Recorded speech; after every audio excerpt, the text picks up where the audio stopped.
The entire agri-food sector bears the brunt of the climate crisis. Pour parler d'agriculture et d'Europe à la jeunesse. Proteste der Landwirte zeigen, wie wichtig der strategische Dialog ist. La PAC, c'est plus du tiers du budget total de l'Union européenne. We have to find a new consensus on the future of agriculture.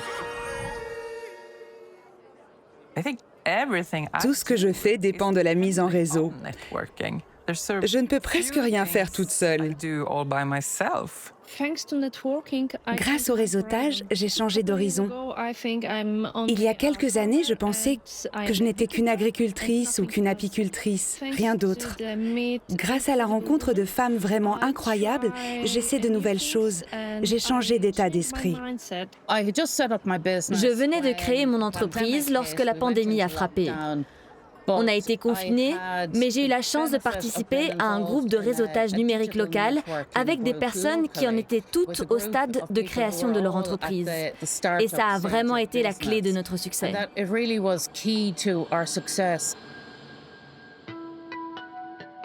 Les voix que vous venez d'entendre sont celles de Maria Elf, Lydia Moron-Morawska et Helena Golden, entrepreneuses rurales en Suède, en Pologne et en Irlande. Pour toutes, le réseautage a été et reste aujourd'hui un facteur déterminant dans leur parcours entrepreneurial. Le réseau dont elles parlent, c'est le réseau européen de la PAC, la politique agricole commune. S'il est difficile à mesurer, l'impact de la mise en réseau sur le développement des entreprises de nos campagnes est indéniable. La valeur ajoutée du réseautage en zone rurale, c'est le thème de ce 47e épisode de Nourrir l'Europe. Nous retrouverons Maria, Lydia et Elena un peu plus tard dans ce podcast. À mes côtés, Antonia Gámez Moreno, qui dirige l'unité Zone rurale et réseau à la Direction générale de l'agriculture de la Commission européenne. Antonia, bienvenue dans Nourrir l'Europe. Pour commencer, un mot peut-être sur votre conception du réseautage à la DG Agri. Tout d'abord, j'aimerais bien commencer par souligner l'importance de ces mises en réseau pour vraiment faire face à ce monde qui est en constante mutation, complexe et difficile. Et c'est évident qu'il est essentiel de plus en plus de travailler ensemble, de se soutenir et d'apprendre les uns des autres. Et ça, c'est le rôle principal du réseau PAC que nous avons lancé en octobre 2022 dans le cadre de cette nouvelle politique agricole commune, mais en nous appuyant bien évidemment sur l'expérience très positive de l'ancien réseau de développement rural. Qu'est-ce que ce réseau a à voir avec la nouvelle PAC ?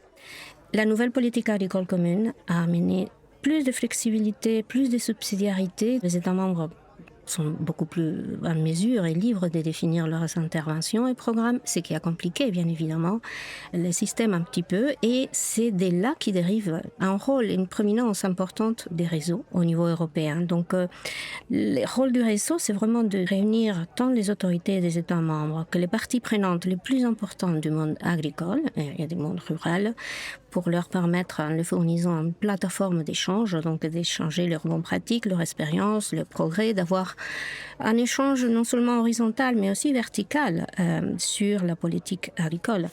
Et est-ce que ce réseau cible plus particulièrement les femmes du monde rural ? Nous organisons plein d'événements. On organise des ateliers et justement, cette année encore, on a organisé l'atelier Les innovations dirigées par les femmes dans l'agriculture et les zones rurales. Ou bien encore, je mentionnerai aussi un autre atelier, faire progresser l'égalité entre les femmes et les hommes dans les zones rurales de l'Union européenne. C'est-à-dire qu'il y en a plein d'activités qui ont été organisées, et ça ne sera pas les dernières. Les femmes ont fondamentalement besoin qu'on le prenne au sérieux, et ça a été identifié comme une des priorités pour l'année encore à venir. Alors, l'atelier consacré à l'innovation dirigée par les femmes dans l'agriculture et les zones rurales s'est déroulé en avril dernier à Cracovie, en Pologne. Vous pouvez m'en dire un peu plus ? Une priorité fondamentale des réseaux, c'est vraiment de permettre de faciliter l'échange de bonnes pratiques et des connaissances afin d'apprendre les uns des autres. Et justement, l'objectif de cet atelier était de montrer le rôle des femmes dans les zones agricoles et rurales, échanger des connaissances et aussi recenser et collecter des initiatives et des projets qui ont été couronnés de succès et qui ont été menés par des femmes très innovatrices. Les participantes vont partager mon avis. Ce qui est génial, c'est justement cet échange qui va se poursuivre par après, mais aussi les visites des projets sur place qui sont vraiment concrètement la démonstration de l'importance de nos interventions et l'importance de justement faciliter les échanges et l'importance des financements communautaires. Merci Antonia, on se reparle un peu plus tard dans ce podcast. On va justement s'intéresser à 3 femmes qui ont participé à l'atelier sur l'innovation dirigé par les femmes dans l'agriculture et les zones rurales, Maria, Lydia et Elena, dont vous avez entendu les voix en introduction de cet épisode. Je m'appelle Maria Elf. Je vis dans le centre de la Suède, dans une région très rurale. La municipalité s'appelle Rogunda. Elle est très grande en mètres carrés, mais très peu peuplée. Je suis une femme entrepreneur. J'ai créé mon propre emploi parce que ce que je voulais faire n'existait pas. Mon entreprise repose sur 3 piliers. La production artisanale de produits alimentaires à base de baies, de légumes et de fruits. Un service traiteur et des événements gastronomiques. Un service de boucherie où je travaille la viande d'élan pour des clients à l'automne. Il y a d'autres choses, mais ce sont les activités principales de mon entreprise. Les baies, c'est typiquement scandinave, non? Quelles baies utilisez-vous dans vos recettes? Dans la région de Suède où je vis, on a beaucoup de baies sauvages. Myrtilles, canneberges, mûres des marais, framboises. Ma mère étant au chômage, elle cueille les baies pour moi. J'en achète aussi à d'autres cueilleurs. Voilà pour les baies sauvages. Et puis la ferme avec laquelle je travaille cultive de nombreuses variétés. Ils ont de l'argousier, des groseilles à maquereau, toutes sortes de baies de différentes couleurs. Maria, ce podcast est consacré à la mise en réseau. Quel rôle joue le réseautage dans votre activité? Je dirais que le réseautage est crucial pour mon activité, parce que je ne suis pas agricultrice. Je ne fais pas les produits bruts, donc je dépends des autres pour faire ce que je fais. Vous avez participé à l'atelier du réseau européen de la PAC sur les femmes et l'innovation à Cracovie au printemps dernier. Qu'est-ce que ça vous a apporté? Ça a été une vraie source d'inspiration. On était, je crois, 86 femmes de 24 pays. Nous avons travaillé en réseau 2 jours durant. C'était très agréable. Les ateliers étaient vraiment interactifs. Nous avons beaucoup travaillé en groupe. Les personnes avec lesquelles on travaillait changeaient en permanence.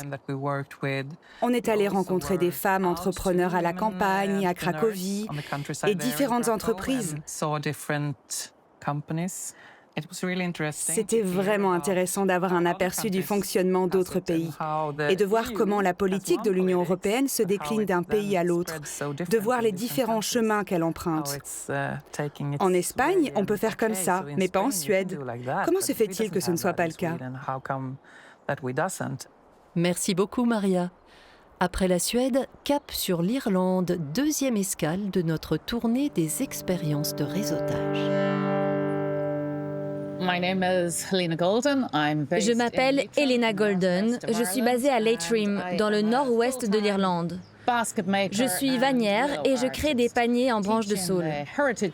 J'enseigne l'art de la vannerie dans toute l'Irlande et plus loin encore, grâce à mon école en ligne. Elena, comment devient-on vannière dans le monde d'aujourd'hui? Il y a environ 10 ans, j'ai suivi un cours d'1 journée de vannerie en branche de saule, uniquement à titre récréatif, mais ça m'a vraiment plu. J'ai commencé la vannerie en tant que passe-temps. J'aimais vraiment la nature tactile de l'artisanat et ce lien en filigrane avec l'héritage transmis par nos ancêtres. Et pour faire court, sur les 10 dernières années, la vannerie est devenue progressivement mon métier à plein temps. Quel rôle a joué le réseautage dans la mutation de votre hobby en activité principale ? En fait, j'ai créé mon entreprise juste avant le confinement, avant la pandémie. Mais avec le recul, c'est ce qui a fait la force de mon entreprise. La pression du confinement, alors que je venais de créer une nouvelle entreprise, m'a obligée à réfléchir vite et à trouver de nouvelles idées. Et en réalité, mon réseau a été à 100% la force motrice de mon projet. Comment elle se manifeste, cette force du réseau ? Le travail en réseau est important pour moi parce que je vis et travaille dans une zone rurale. Pour développer une entreprise prospère, j'ai besoin de rencontrer des gens qui sont au même stade de développement de leur activité pour échanger des idées et compenser l'isolement géographique. Pour moi, c'est ce soutien mutuel qui renforce la confiance. Vous avez également participé à l'atelier sur les femmes et l'innovation.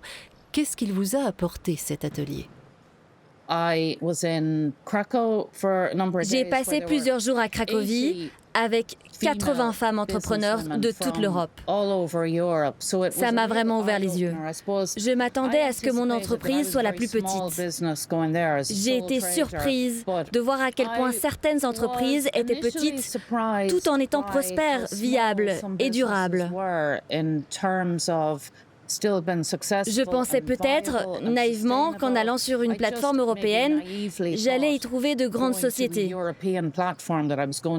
J'ai donc été agréablement surprise de voir que des entreprises de la taille de la mienne, voire plus petites, pouvaient être viables.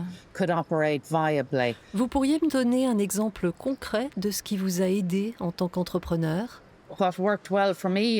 Ce qui a bien fonctionné pour moi, c'est qu'on m'a donné l'opportunité d'être l'une des 7 entreprises à se présenter.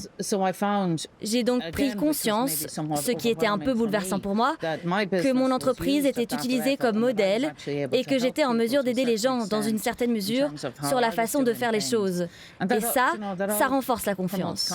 Je suis rentrée avec une confiance renforcée dans mon entreprise. Merci Elena pour votre témoignage. Nous quittons l'Irlande pour la région polonaise de Malopolski, également appelée Petite Pologne. C'est là que vit et travaille Lidia Morawska.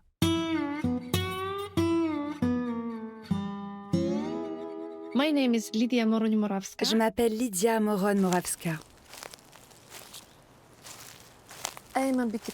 Je viens de Pologne et je suis apicultrice. Chaque jour, je fais beaucoup de choses différentes, liées à l'agriculture et à l'apiculture. J'apporte aussi beaucoup d'idées nouvelles dans ces domaines.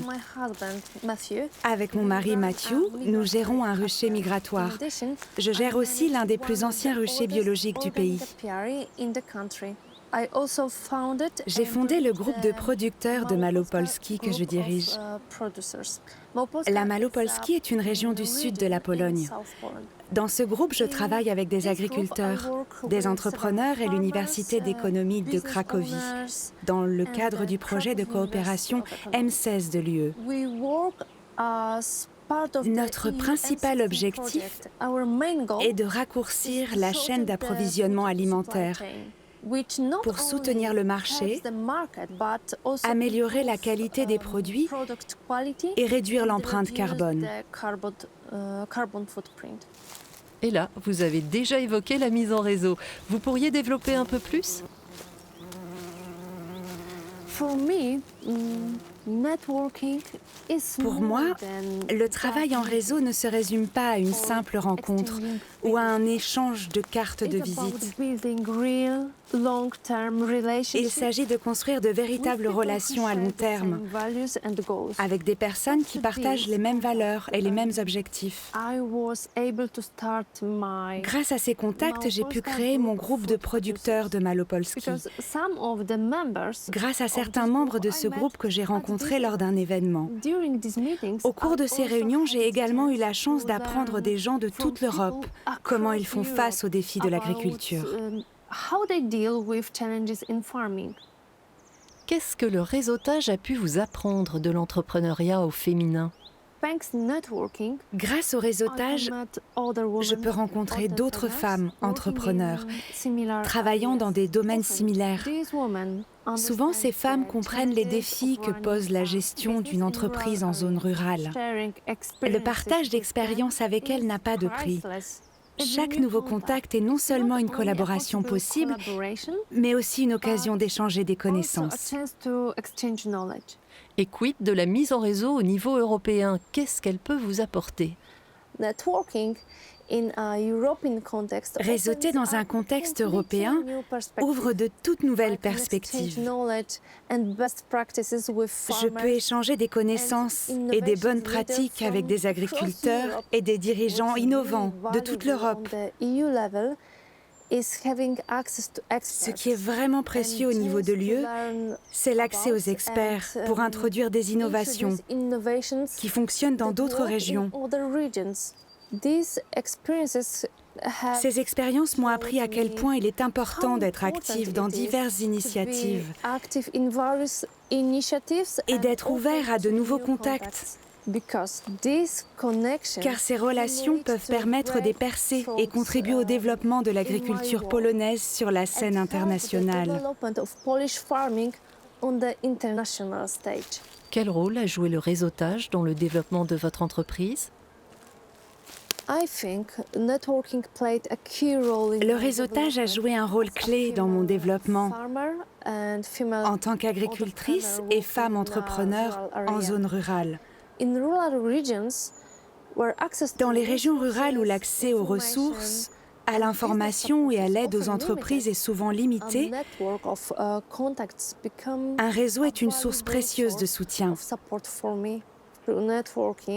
Grâce au réseau, j'ai pu non seulement acquérir des connaissances importantes, mais aussi nouer des relations avec d'autres femmes confrontées à des défis similaires. Qu'est-ce qui pourrait être amélioré, selon vous, en matière de mise en réseau au niveau européen? Même si le programme M16 a apporté de nombreux avantages, on pourrait l'améliorer en simplifiant le processus administratif. Réduire la paperasse contribuerait à accélérer le travail et permettrait aux gens de se concentrer davantage sur les tâches importantes. Merci beaucoup, Lydia. Antonia Games Moreno de l'unité Zone Rurale et Réseau de la DG Agri, cette suggestion vous est évidemment adressée. Quelle réponse pouvez-vous apporter à Lydia? Bon, il ne m'appartient pas de dire si ça sera fait, mais en tout état de cause, la simplification des charges administratives pour les agriculteurs ont été soulignées déjà l'année passée par notre communauté. C'est un sujet qui, même notre présidente van der Leyen a identifié comme un sujet qui doit être adressé dans ton prochain mandat. Nous, dans les réseaux PAC, nous le traiterons encore et nous allons collecter des idées. Toutefois, si je peux me permettre, la simplification des charges administratives exige aussi une clarification. Et c'est là où les réseaux PAC peut aider, de voir quels sont les domaines où véritablement il faut absolument simplifier, car parfois il s'agit des obligations qui sont imposées, pour ainsi dire, par les autorités nationales, régionales ou locales, où l'Union européenne ne peut toujours pas intervenir. Et donc, les réseaux PAC peuvent identifier quelle est la simplification, qu'est-ce qu'il faut simplifier. Et on va se focaliser là-dessus. Merci beaucoup, Antonia, d'être venue vous exprimer dans Nourrir l'Europe. Merci beaucoup de m'avoir écouté. Le réseau européen de la PAC comme source d'inspiration pour élaborer des politiques en phase avec leur terrain, voilà une manière constructive de conclure ce podcast. Ainsi s'achève le 47e épisode de Nourrir l'Europe. Merci à tous mes invités pour leur contribution à ce podcast. Dans notre prochaine édition, nous parlerons partage de données. D'ici là, réseautez bien et comme toujours, prenez soin de vous. The entire agri-food sector bears the brunt of the climate crisis. Pour parler d'agriculture et d'Europe à la jeunesse, Proteste der Landwirte zeigen, wie wichtig der strategische Dialog ist. La PAC, c'est plus du tiers du budget total de l'Union européenne. We have to find a new consensus on the future of agriculture.